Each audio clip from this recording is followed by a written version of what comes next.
السلام علیکم ویورز، کیا حال ہے؟ امید ہے آپ خیریت سے ہوں گے۔ آج کا جو میرا ولاگ ہے وہ ہے خوشی، غمی، اور اللہ تعالیٰ اپنے بندے کو اپنے گھر بلاتا ہے تو کیوں بلاتا ہے؟ تو میرا مقصد یہ ہے، جو میرے دوست احباب ہیں، میری پاکستانی قوم ہے، میں اس سے مخاطب ہوں۔ جو خوشی ہوتی ہے، کوئی آدمی کسی کو خوشی نہیں دیتا اور نہ ہی کوئی آدمی کسی کو غمی دیتا ہے، یعنی کہ سکھ اور دکھ یہ انسان کے اندر ہے، کوئی کسی کو نہیں دیتا۔ میرے استاد سے قابل احترام سید احمد رضا پاشا بھائی، وہ کہتے تھے کہ خوشی انسان کے اندر ہے، وہاں سے آپ تھوڑی سی خوشی ہے وہ نکال لیں، اسی سے آپ اپنے دوستوں کو بانٹیں، گھر والوں کو دیں، معاشروں کو دیں، اور اسی سے ہی خوشی آپ نے خود استعمال کرنی ہے۔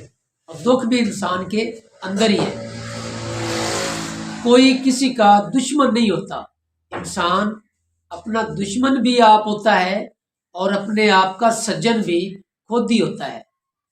تو ہمیں چاہیے ہم کسی کے ساتھ کوئی غلط کلامی یا گلا شکوہ نہ کیا کریں۔ اللہ تبارک و تعالیٰ نے انسان کو آزاد پیدا کیا ہے اور تمام اختیارات انسان کو دے دیے، جیسے انسان کا جی چاہے وہ زندگی گزار سکتا ہے۔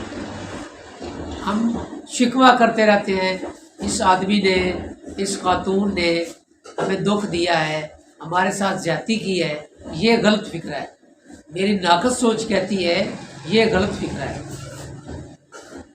اگر اسلام کے مطابق ہم زندگی گزاریں تو یقین کریں اسلام ایک امیر مذہب ہے، یہاں غریبی بالکل نہیں ہے۔ اسلام میں غریبی نہیں ہے، امیری ہی امیری کا نام ہے اسلام۔ بہن کو بہن سمجھے، بیٹی کو بیٹی سمجھے، دوست کو دوست سمجھے، اصول کے مطابق زندگی گزارے تو آپ کی زندگی آسان ہے۔ جب آپ اسلام کے منافی زندگی گزاریں گے، اسلام سے ہٹ کر زندگی گزاریں گے تو آپ کو پریشانیوں کا سامنا ہوگا۔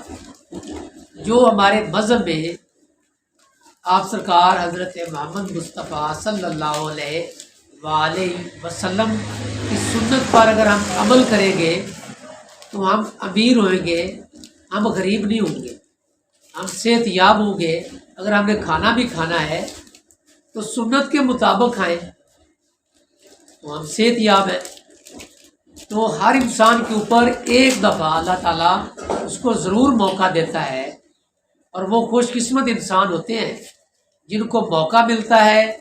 اللہ تعالیٰ اپنے گھر بلاتا ہے، خانہ کعبہ، اور اپنے پیارے محبوب کے گھر بلاتا ہے، وہاں بلا کر ایگریمنٹ اللہ تعالیٰ اپنے بندے سے کرتا ہے اور بندہ اپنے رب سے کرتا ہے، معافی مانگتا ہے، اقرار کرتا ہے کہ اے باری تعالیٰ، میں زندگی میں جو غلطیاں کر بیٹھا ہوں وہ مجھے معاف کر دے، آئندہ نہیں کروں گا۔ وہاں رو رو کر گڑ گڑا کر روتا ہے اور وعدہ کرتا ہے اور خوش ہو کر واپس آتا ہے، اور واپس آ کر پھر ظلم و زیادتی کے انبار لگا دیتا ہے۔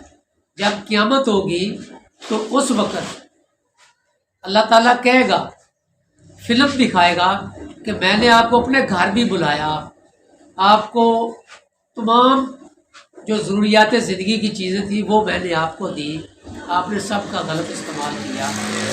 اور ہر انسان کے آگے ایک ریل چلے گی، وہ خود اقرار کرے گا کہ میرے اللہ نے اپنے گھر بھی بلایا ہے اور دنیا جہان کی نعمتوں سے مجھے نوازا، لیکن میں نے اپنے اللہ کی باتوں کا احترام نہ کیا اور اس کے محبوب کی سنت پر عمل نہ کیا، تو شرمندہ ہوگا اپنے رب کے سامنے۔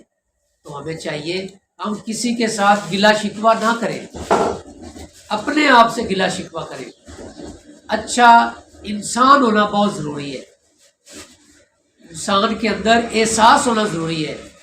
اگر آپ کے اندر احساس ہے تو آپ کے رشتہ دار بھی ہیں، آپ کے دوست بھی ہیں۔ اگر آپ کے اندر احساس نہیں ہے تو آپ دائرہ اسلام سے اپنے آپ کو خارج سمجھیں. ہمارا مذہب بہت اچھا اور میٹھا مذہب ہے. تو مجھے امید ہے کہ میرے چاہنے والے دوست پاکستان اور بر صغیر کے لوگ اس بات کو ضرور سوچیں گے اور اس پر عمل کریں گے. میں اجازت چاہتا ہوں. اللہ حافظ.